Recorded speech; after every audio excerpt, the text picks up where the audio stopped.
Welcome to Clinic at the Club. I'm Ron Brenizer of the Elkhart Model Railroad Club, and this is the October edition of Clinic at the Club. Tonight we're going to talk about operating. So this presentation I want to dedicate to Drake E. Olmsted, whom I consider to be the godfather of operating. He entered this world on the 25th of October 1931. He lived a long, full life, served in the U.S. military. I believe it was in the Air Force. He also worked for the New York Central Railroad. He always talked about that when we operated. He taught school in South Bend at Riley High School. He was a band director. And the best thing about him was he had a model railroad. And I had the privilege to operate on it.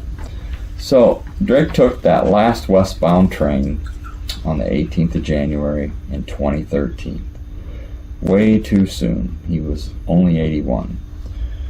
Drake taught me a lot about operations, as well as we all operated the NYONW, or the old woman, which he always called it. Boy, was I nervous the first few times that I operated there. I kept hoping that I'd get an invitation to return next month for more of the fun and fellowship.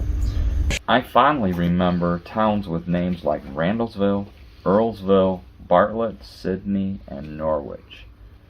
The main yard, from which the cry was often heard, "Get out of my yard."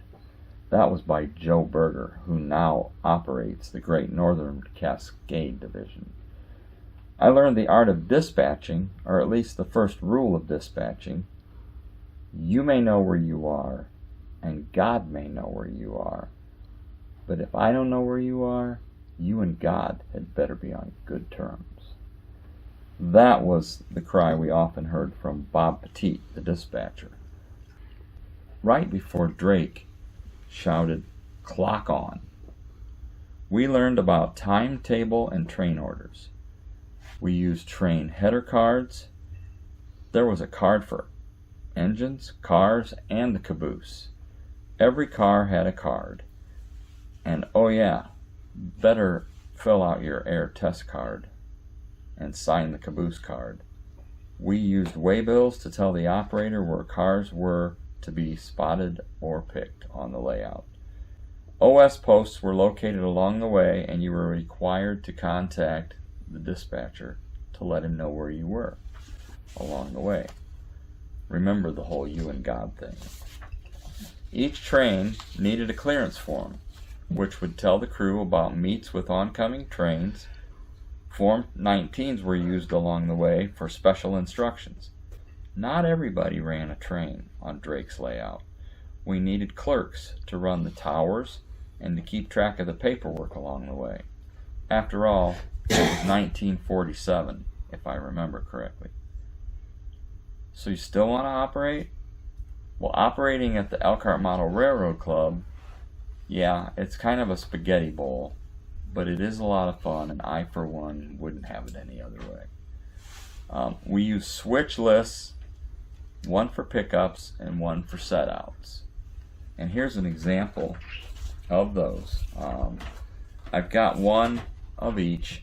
We just have an REQ at the top of the request sheet. These are filled out at the industries by the operators the week before we operate.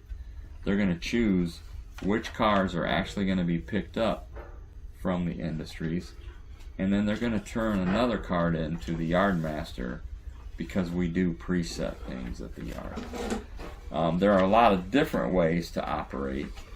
On my home layout, we use waybills and car cards and the whole thing. A waybill is located inside the car card, and the waybill tells the operator where the car, or where the commodity actually came from, where it's going, what's in the car. There's lots of different ways that you can do that. We also, at my layout, we have an engine card. Here's that caboose card we talked about with the air test card that you need to sign. Looks like that last person to sign it was Nathan Overmeyer. Good job, Nathan. You won't be in trouble for that one. Let's talk about trains. Trains originate in a staging or classification yard, or sometimes they originate in a town or industry, depending on the error. Setting up a town for work. We use one switch list, as I said, for pickups. These cars will be returned to the yard and forwarded to Chicago or Toledo. We use a second switch list for setouts. That has the REQ, or required or requested at the top of the card. The yard master will have your train ready for you in the yard. It's a good idea to have your train blocked, so when you fill out the request card, make sure that you put the cars in the order that you want them. We'll have a demonstration later on about that, just to kind of show you what you need to know. Operating guidelines, we report the OS points. Every other one is pretty good. You always want to make sure the dispatcher knows where you're at any time. When you have to stop at a milepost sign, you want to stop at the sign or an engine length prior to the sign. That's true also with switches as well. When you're going to stop at a point where there are switches, don't stop on the switch. Especially in a crossover situation, you want to stop prior to that so that the oncoming train can cross in front of you and get out of your way. Don't enter the same block as the train in front of you. They do this under very special circumstances in the real world, but it's not a good idea to do it here. Keep the radio chatter to a minimum. Don't chat with the guy in front of you or operating a train around you or near you to make decisions about what you're going to do. I mean, you're in your train, he's in his train. You can't see each other, and you might actually be a mile apart from each other. Let's leave that to the dispatcher. Remember the you and God thing again. Now I think what we're going to do is have a demonstration by Matt Glassman. Matt's going to show us what happens when you're going to switch industries. He's going to pull a train from Schult Yard down to Liberty and switch that industry.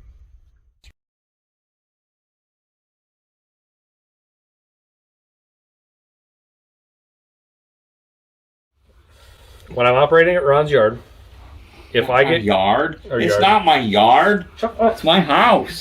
It's my house. It's in the basement. Technically it's your basement, but anyway. Okay, go ahead. When Start I'm again, Matt. operating on Ron's layout, the dispatcher assigns me a train. Per se, this time it is 109.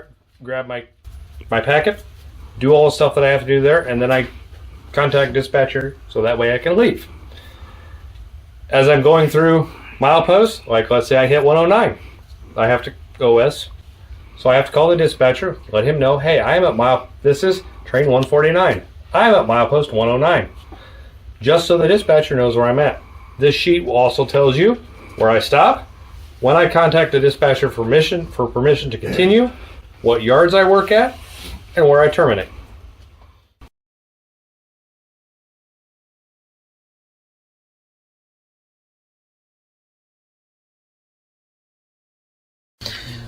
This is the more or less I did my requested and my forms for Bud Liberty, just to give a example of what's going on. So I know what I'm picking up, and I know what I should have in my train, blocked in the order that I want it. So as I go over there to Liberty to kind of demonstrate how I blocked it, how I normally like my stuff blocked, I've got it blocked on here. So that's the way that when I send it to the yard, that's the way the yard master then in turn send the train up here. So that way I can do my job effectively and quickly as I need to. Now, this is also the point of where I've already contacted the dispatcher, asked for permission to get on the main, and I have the permission to get on the main. Because if you don't have permission, you might as well just sit there, and you can sit there and for half the session. Whenever you get the permission, you can move. If you don't, well, like Ron said, you and God better be on good terms. And I don't know how many people here have actually done the Liberty Bud, but generally it's the same. You take the same route every time. It's just depending on what order you have your cars. But generally, I'll come down here. I'll break the train. I'll leave. Before when we had this here, I would leave the train. I'd leave the train here. Leave it hang out. Just let it set. Because I don't have anything that was going to bug me.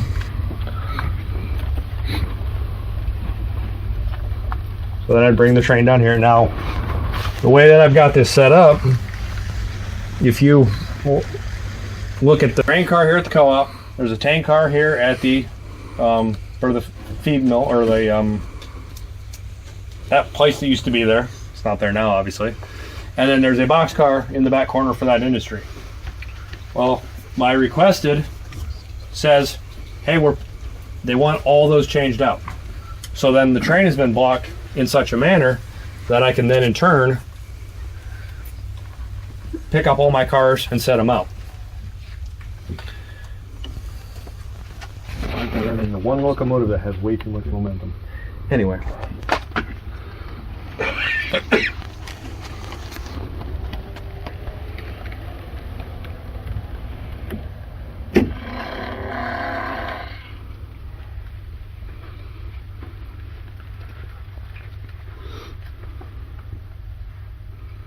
Anyway,